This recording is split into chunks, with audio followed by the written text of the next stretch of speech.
안녕하십니까, 이태현입니다. 소식에 따르면 테슬라는 앞으로 1에서 2년 내에 모든 기타 부품을 중국배 지역에서 생산된 부품으로 교체할 계획이라고 합니다. 일론 머스크의 테슬라는 미국에서 생산되는 차량에 중국산 부품을 사용하지 말라고 공급업체에 요구하고 있으며, 최근 불안정하고 심화되는 주변 정세까지 감안하면 머스크는 혹시 이미 무언가를 알고 있고 최악의 상황을 대비해 미리 준비하고 있는 것 아닐까요?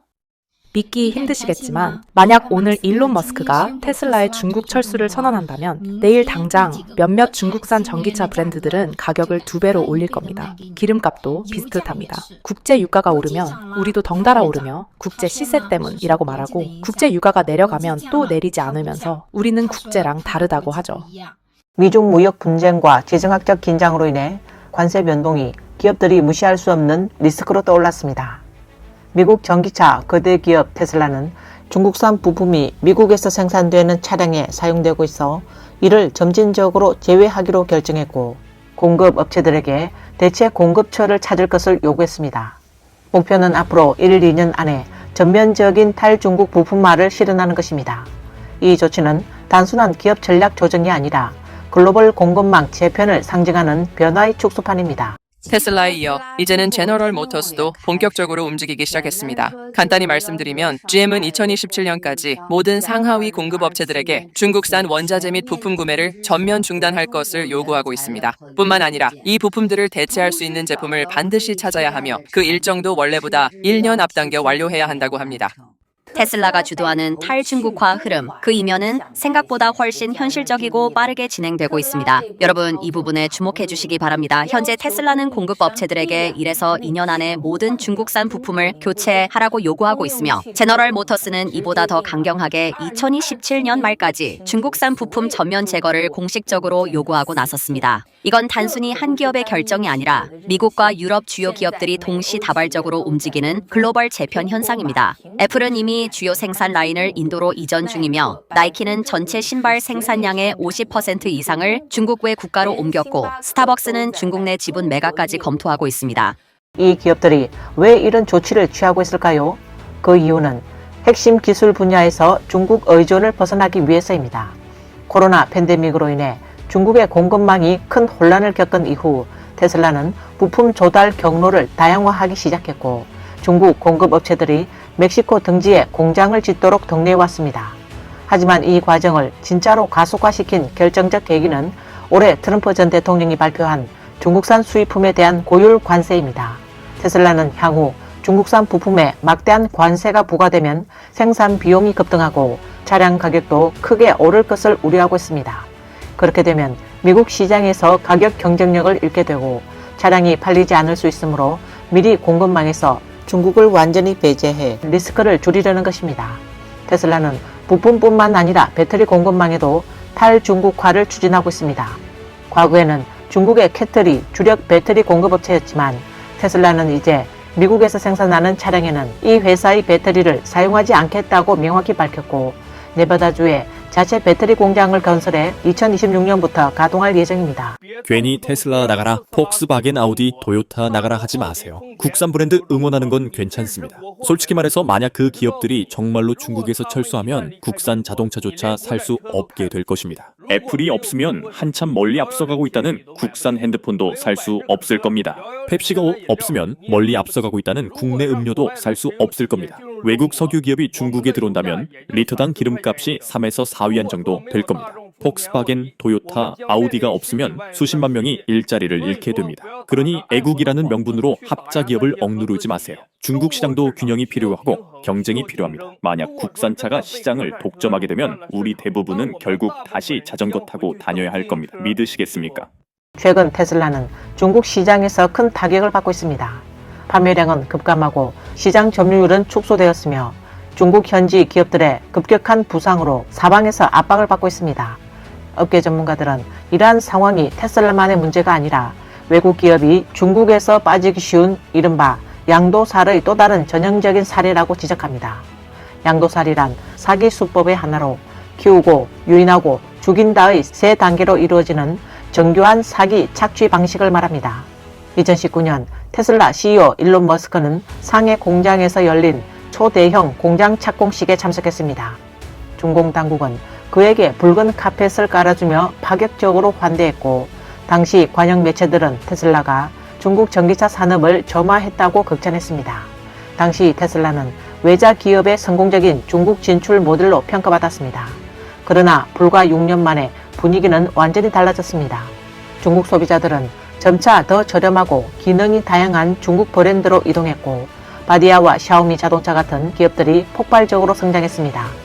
2025년 초 기준 바디아는 2달간 48만 대를 판매하며 전년 대비 75% 이상 급증했지만, 같은 기간 테슬라는 6만 대 수준에 그치며 오히려 14% 감소했습니다. 테슬라의 중국 시장 점유율은 2021년 11%에서 2025년 4%로 내려앉은 반면, 바디아는 29%까지 치솟았습니다.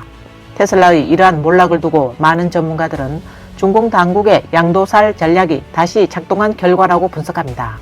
양도살을 말하자면 처음에는 거대한 시장과 각종 혜택으로 외국 기업을 끌어들이고, 이후 기술 이전, 합작 구조, 산업 스파이 등을 통해 핵심 기술을 흡수한 뒤 마지막에는 현지 기업이 외국 기업을 시장에서 몰아내는 방식입니다.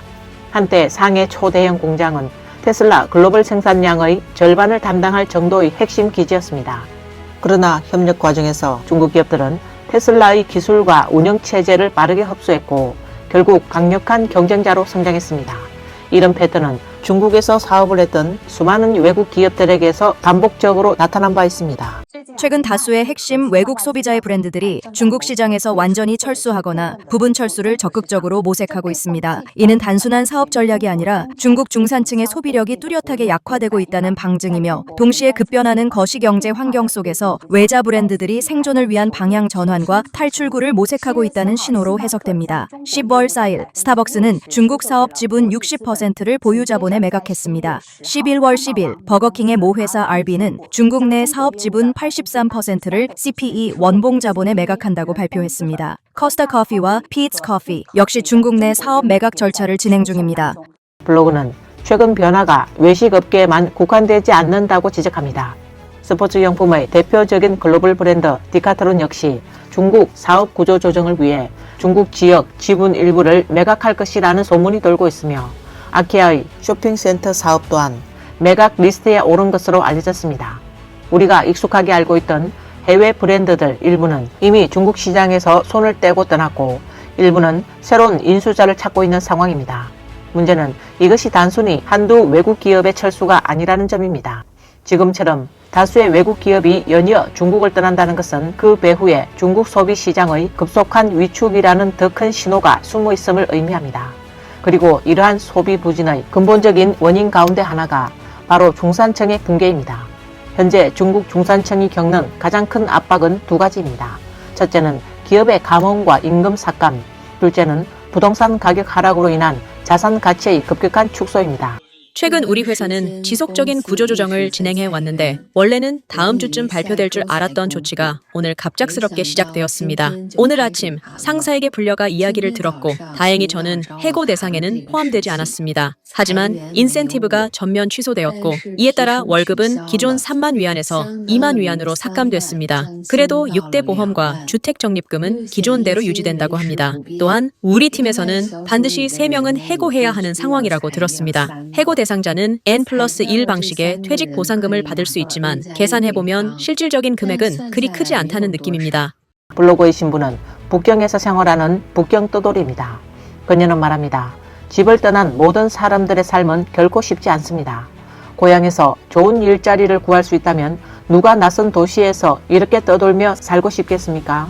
특히 외지에서 묵묵히 일하던 평범한 사람들에게 감원은 훨씬 더 잔인합니다. 이미 가정을 꾸리고 주택담보대출까지 짊어진 이들에게 그 압박은 더 무겁게 느껴집니다. 요즘 북경 지하철에서는 짐가방을 끌고 고향으로 돌아가는 사람들을 자주 볼 수 있습니다. 그들의 눈빛에는 아쉬움과 아픔이 가득합니다. 더 안타까운 것은 많은 이들이 아직 부모나 가족에게 이 상황을 어떻게 설명해야 할지조차 모르고 있다는 점입니다. 혹시 이해받지 못하는 건 아닐까라는 걱정이 그들을 더욱 괴롭게 합니다. 그녀는 담담히 말합니다. 올해 북경에서 일하며 산다는 건 정말 너무 어려웠습니다. 그러나 동시에 이렇게 믿고 있습니다. 세상에 완전히 막힌 길은 없으며 지금의 어려움은 잠시 스쳐가는 구름일 뿐이라고, 시간이 지나면 분명히 조금씩 나아질 것이라고 스스로를 다독였습니다. 저 해고당했어요. 오늘이 회사에서의 마지막 날이에요. 얼마 전까지만 해도 급여가 삭감된다는 통보를 받았는데 결국 해고까지 당하게 될 줄은 몰랐네요. 너무 갑작스러웠습니다. 오늘 아침에 바로 퇴직 절차가 처리되었습니다. 이 소식을 듣고 친한 친구에게 얘기했더니 계속 저를 위로하면서 너무 깊게 생각하지 말라고 하더라고요. 저는 인터넷 업계에서 4년 동안 정말 열심히 일해왔어요. 그런데 31살에 이렇게 갑자기 실직하게 될 거라고는 상상도 못했습니다. 이번 일은 결국 경기 침체 탓이 컸던 것 같아요. 회사 전체 사업이 잘 안 되다 보니 일부 프로젝트는 아예 접었고요. 우리 부서에서도 해고된 사람이 꽤 많았어요. 그중 한 동료는 작년에 고향에서 막 집을 샀는데 지금 매달 대출 갚아야 하고 아이도 키워야 해서 부담이 정말 크다고 하더라고요.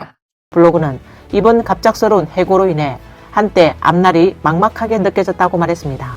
이 나이에 자신에게 맞는 일을 다시 찾을 수 있을지 확신이 서지 않는다고도 말했습니다. 그녀는 평범한 농촌 가정에서 태어나 하나하나 노력하며 작은 시골 마을에서 대도시까지 올라온 사람입니다. 지금은 31살, 아직 결혼도 하지 않았고 그래서인지 불안감이 더 크다고 솔직하게 털어놓았습니다. 동료들은 너무 걱정하지 말고 이 시간을 이용해 푹 쉬고 여행도 다녀오라고 위로해줬다고 합니다. 그녀도 인생이 항상 순탄할 수 없다는 걸 잘 알고 있고 아직 갈 길이 멀기에 앞으로도 계속 열심히 살아가겠다고 다짐했습니다. 저희는 결국 인원 감축을 하게 되었습니다. 오늘 아침 회사에 도착하자마자 상사와 면담이 있었는데 주요 내용은 현재 프로젝트의 수익성이 좋지 않고 우리 팀의 전반적인 효율도 낮다는 이유로 재무부서에서 인건비 절감을 요구했다는 것이었습니다. 상사도 최대한 버텨보려고 노력했지만 결국 감원이 불가피해졌다고 하더군요. 현재로서는 한 명이 대상입니다. 이 이야기를 들었을 때 팀원 모두 담담히 받아들였습니다. 오히려 그 자리를 자청하려는 사람도 있을 정도였어요. 그만큼 우리는 이미 오래전부터 어려운 상황을 감내하고 있었던 겁니다. 최근 2년간 경기 불황이 지속되다 보니 감원 소식도 낯설지 않고 해고에 대한 두려움이나 거부감도 점점 사라져가고 있습니다. 블로그는 작년 6월에도 회사에서 한 차례 감원이 있었는데 거의 모든 직원들이 N+1 기준대로 보상받지 못했다고 말했습니다. 해고된 직원들 대부분은 졸업한 지 1, 2년밖에 되지 않은 젊은이들로 어떤 사람은 반달치 월급만, 어떤 사람은 한 달치 급여만 받은 경우도 있었다고 합니다. 이번 감원의 대상이 누구인지는 아직 확정되지 않았다고 알려졌지만 누구든 결국 마음을 놓을 수는 없습니다. 해고되지 않더라도 남은 사람에게 더 많은 업무가 주어지기 때문입니다.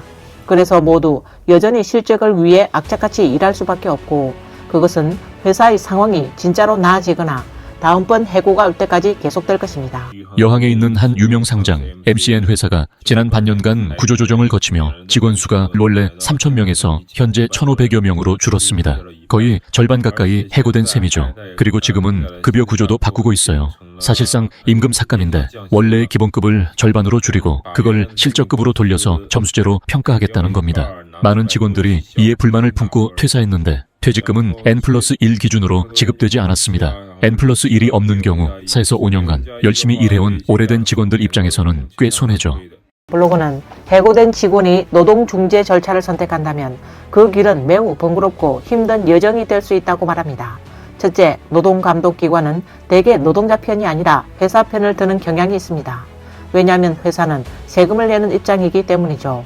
둘째, 중재를 진행하려면 본인이 스스로 자료를 수집하고 신청서를 제출해야 하며 그 후에는 긴 대기 시간을 거쳐야 합니다. 지역마다 다르지만 재판이 열리기까지 2, 3개월을 기다려야 합니다. 더 복잡한 건 회사 측이 맞소송을 제기할 수도 있다는 점입니다. 이렇게 되면 전 과정이 시간과 에너지를 크게 소모하게 되어 노동자 입장에서는 정말 감당하기 어려운 상황이 됩니다. 게다가 외국 기업들이 계속해서 중국을 떠나고 있는 가운데 중국 노동자들은 대규모 실업 쓰나미에 직면하고 있으며 이 탈중국 흐름은 앞으로 더 심화될 조짐을 보이고 있습니다. 최근 하나의 매우 뚜렷한 신호가 포착되었습니다. 바로 일본 역시 탈중국화 흐름을 빠르게 따라가고 있다는 점입니다. 이를 유니클로 매장만 봐도 확인할 수 있습니다. 과거에는 유니클로 의류의 라벨을 보면 대부분이 메이드 인 차이나였지만 지금은 그렇지 않습니다. 현재는 메이드 인 베트남, 메이드 인 라오스, 메이드 인 방글라데시 등으로 바뀐 경우가 대부분입니다.